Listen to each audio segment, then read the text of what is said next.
3, 4, 5.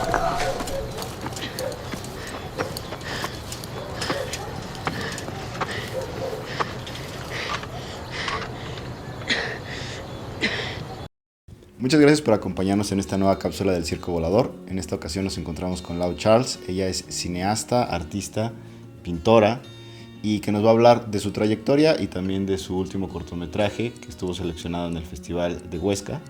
Lau, ¿cómo estás? Bien, muchas gracias por el espacio y por la entrevista. Lau, vamos a empezar por el cortometraje, ¿no? Tiene esta selección, tú estás estudiando en el Centro de Capacitación Cinematográfica. ¿Cómo llegamos a Olote? Uy, es una pregunta muy amplia.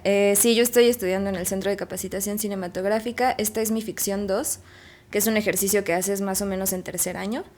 Y pues nada, como que la idea surgió en un momento en el que yo estaba justo viajando en un coche y me llegó una noticia al celular de un conflicto en Siria, que desafortunadamente pues esto fue en 2017, ¿no? Y sigue sucediendo. Y entonces me llegó una foto de un niño con un arma. Y no es que no haya visto fotos de niños con armas en otros momentos, pero en ese instante como que pues me impactó mucho, me impresionó mucho y me pareció inconcebible como estar en el coche en movimiento, ver como todas las luces, ver la ciudad encendida y pensar que no estábamos parados, ¿no? Que no se había detenido todo cuando como que los niños estaban sufriendo. Y entonces decidí hacer un cortometraje sobre este conflicto en Siria. Pero ya a la hora de la investigación, como que de pronto venía esta pregunta de, pues, ¿qué derecho tengo yo de contar esas historias, tal? Y empecé a investigar sobre qué sucedía acá, como en mi país, con la guerra del narcotráfico y los niños en particular. Y pues la investigación fue brutal. O sea, como que me di cuenta que no tenía que irme tan lejos para encontrar como este tipo de conflictos y este tipo de injusticias. Y pues así fue como empecé a escribir Olote. Y no es la primera vez, yo recuerdo haber visto un cortometraje tuyo del primer año que también está abordando la infancia. Siempre hay una atención particular en esta etapa de la vida. ¿Por qué?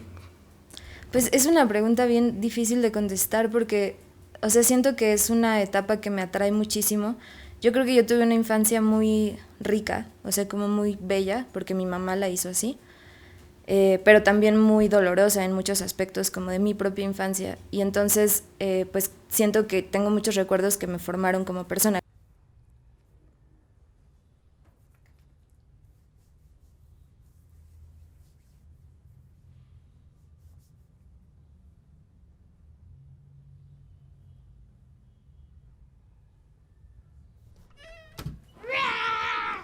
¿Dónde estás? Ven acá. Ven acá.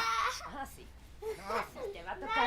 Y cada que convivo con niños y niñas hay una cosa como muy cruda, ¿no? O sea, más allá de, ay, son súper inocentes y súper... No, no, no, o sea, son súper crudos. Y entonces esa crudeza me hace a mí como creadora entender muchas cosas que me parecen complejas a través de sus ojos. Y entonces por eso también mi primer cortometraje abordaba un despertar sexual en un niño de 7 años. Entonces siempre son como protagonistas niños o niñas, pero con conflictos que son al parecer muy de adultos, pero pues eso es hasta tonto decirlo, ¿no? Porque los conflictos nos abordan a todos. Entonces, por ahí, o sea, como que a través de esa mirada es como yo logro entender o procesar un poco esas problemáticas. Entonces podríamos decir que si en el primero era un despertar sexual y en este es un despertar hacia la violencia, digamos, el tema de tu obra tiene que ver con la pérdida de la inocencia o no necesariamente, sino... Pues sí y no. O sea, sí porque por supuesto que hay como un darte cuenta de ciertas cosas, ¿no? Son como, justo por eso entran de pronto en el género de coming of age, que tiene que ver con ese entrar como a un nuevo mundo. Pero también siento que la inocencia a veces se decide. O sea, sí, no sé, como que no... Porque, por ejemplo, en Olote, y sin como hacer demasiado spoiler, pues es lo contrario. Justo uno de los personajes, que es Bobby, pues está inmerso en esta violencia, no es un despertar a la violencia, él está como, ese es su contexto, y por el contrario es un despertar a la inocencia, ¿no? Como al descubrir ese juego o al descubrir ese terreno de la infancia que pensaba que había perdido. Oye, y esta atención no solamente en la obra a la infancia, también se refleja en talleres que has dado en donde muestras cómo puedes dirigir a niños y también a los mismos niños, cómo trabajar frente a la cámara,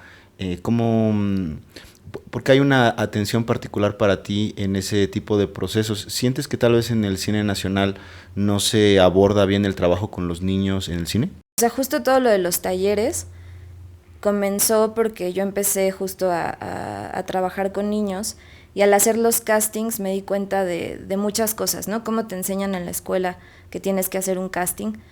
Y entonces yo pensaba, es que es muy agresivo para un niño entrar a una habitación donde hay 6 adultos viéndolo a alguien con una cámara y que yo le empiece a preguntar cosas y le diga actúa, y, o sea, como que me parecía brutal.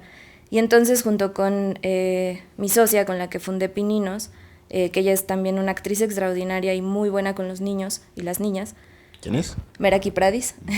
Planeamos hacer otro tipo de castings, ¿no? Y entonces empezamos a plantear castings grupales, en donde los niños entraban a unas primeras etapas de casting todos juntos, jugábamos con ellos, tratar de no ser como muy invasivas, les soltábamos un poquito de los temas de los cortos y ellos mismos nos iban como dando provocaciones. Y entonces ahí se nos ocurrió como fundar Pininos, empezar a dar talleres y dedicarnos al acting coach. Y eso también tiene que ver con que creo que en la industria muchas veces nos importan mucho más otras cosas que preservar como los derechos de la infancia, ¿no? Incluso en rodajes donde se supone que ellos tienen que trabajar solo 6 horas o donde pues hay que proteger otro tipo de cosas con ellos, pero el cine está por encima de, ¿no? Y entonces pues a mí no me late eso y a ella tampoco, y entonces empezamos como a hacer esta agencia para un poco para cuidar, pero también para acompañar, enseñar, ¿no? No quedarnos como con ese conocimiento, sino que otros directores y directoras puedan compartir con nosotras también. Uh-huh. Antes de tu formación como cineasta, yo conocía ya antes a Laura Charles y le hacía la broma de que iba a pasar por todas las escuelas del Centro Nacional de las Artes, porque había estudiado también en La Esmeralda, que es la escuela de grabado y de pintura que existe de parte del Instituto Nacional de Bellas Artes. ¿Cómo consideras ahora esa parte de tu vida, de tu formación? O sea, ¿sientes que la plástica te llevó al cine, la complementa, son dos cosas que se desarrollan al mismo tiempo en tu vida? Siento que cada vez se integran más, pero sí hubo muchos momentos en mi vida en que sentía como si tuviera dos personas viviendo dentro de mí. Estaba la pintora y estaba la cineasta. Desde antes de que empezaras en La Esmeralda ya estaba la cineasta. Sí, de hecho yo estudié en un CEDART, el bachillerato, y ahí me especialicé en teatro. Pero bueno, eso no dio resultados. Pero sí, tenías razón, iba a pasar por cada una de las escuelas, ¿no? Solo no de manera profesional. Pero yo, justo terminando el CEDART, fui al CNA porque yo quería estudiar cine. Y entonces llegué al CNA y yo no sabía nada, no sabía ni dónde estaba la escuela de cine, y entonces entré como a unas oficinas en la torre esta morada y pregunté qué se necesitaba para estudiar cine. Y entonces un señor, que quién sabe quién era, me asustó. Así me dijo, no, tú te ves muy chiquita. A ver, ¿tú sabes qué es el cine negro? Y yo así, no, pues no. A ver, ¿pero conoces a Wong Kar-wai? No, pues no. No, estás muy chiquita, o sea, tienes que ir a estudiar otra carrera y luego regresar a estudiar cine. Y entonces yo salí destrozada porque dije, no, o sea, mi sueño no se va a cumplir. Pasé por otras 2 universidades en las que obviamente no acabé las carreras.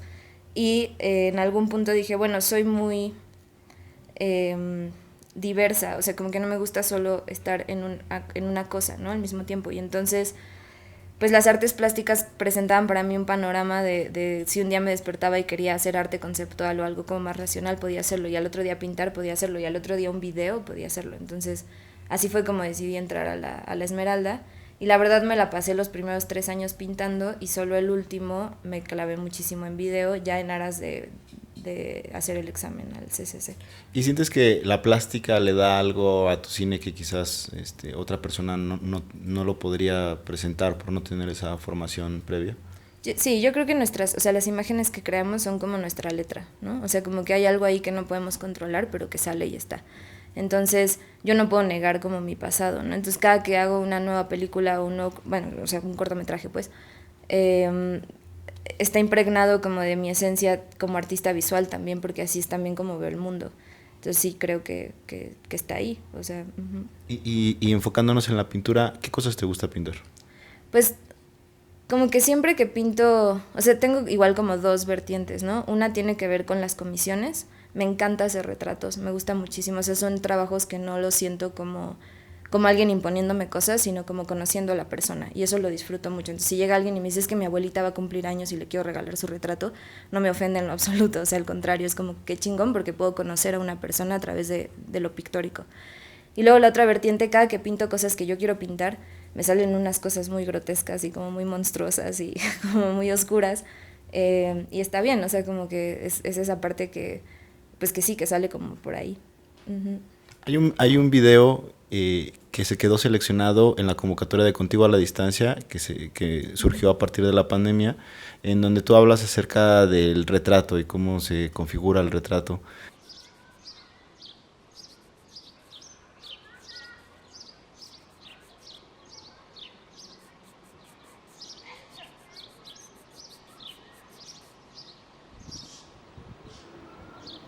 ¿Tienes frío? No, ¿Estás bien? solo tengo pena. ¿Por qué? Pues porque estoy toda sin pintar, toda fea, pero... ¿Quieres? Sí. ¿Te puedes quitar tus arracadas? En primera instancia o de forma inmediata, creo que un retrato es una representación de un sujeto plasmada en un medio artístico. El que sea, puede ser una fotografía, o puede ser pictórico, puede ser un busto escultórico, incluso puede ser un retrato escrito. La construcción como de la imagen del individuo a través del retrato, ya sea fotográfico o pictórico, lo que construye es como una visión sobre, más que sobre lo individual, sobre lo singular. Y en ese video en particular, para mí fue un proceso muy interesante porque no nada más eran como mis propias concepciones del retrato y del autorretrato, sino que llamé a personas que me parecía interesante su punto de vista.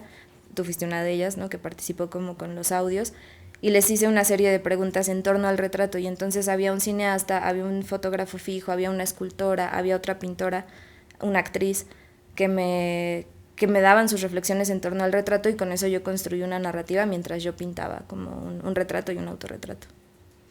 Oye, y regresando un poquito al cine, ¿cuáles dirías que son las películas o los cineastas que tuviste que te hicieron querer estudiar cine?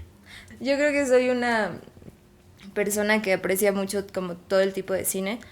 Por el tipo de cine que hago y que quiero hacer, me encantan las películas con niños protagonistas o niñas protagonistas. Creo que uno de mis referentes en los últimos años ha sido Boyhood. Todo el tiempo recurro y regreso como a Boyhood. Me parece que Richard Linklater hace un trabajo extraordinario y que además yo me emocioné mucho cuando digo descubrí, porque fue la primera vez que yo lo vi, ¿no? Pero cuando descubrí su trabajo, que de hecho tú me lo presentaste, porque dije, es que este güey está justo entre el cine y el arte conceptual, y mi manera de explicarlo era como el trabajo que él hacía con el tiempo, ¿no? Como a través del tiempo, y entonces eso me voló la cabeza y dije, sí, o sea, claro que se puede, ¿no? O sea, no sé, me emocioné mucho. Y más o menos, ¿tú crees que tu cine va a ir por ahí? Ahorita justo tengo un proyecto en puerta que es un documental sobre la maternidad. Conocí a una actriz que tiene una hija de 3 años que son preciosas y maravillosas las dos, y lo que me encantaría hacer con ellas es pues varios documentalillos a lo largo de la vida de Juliana. Juliana es la niña, y entonces este es, por ejemplo, un proyecto que tengo a muy largo plazo en donde, pues sí, o sea, me encantaría ver crecer a Juliana a través de una cámara, ¿no? Muchas gracias, Laura Charles. No, muchas gracias a ti, Pablo.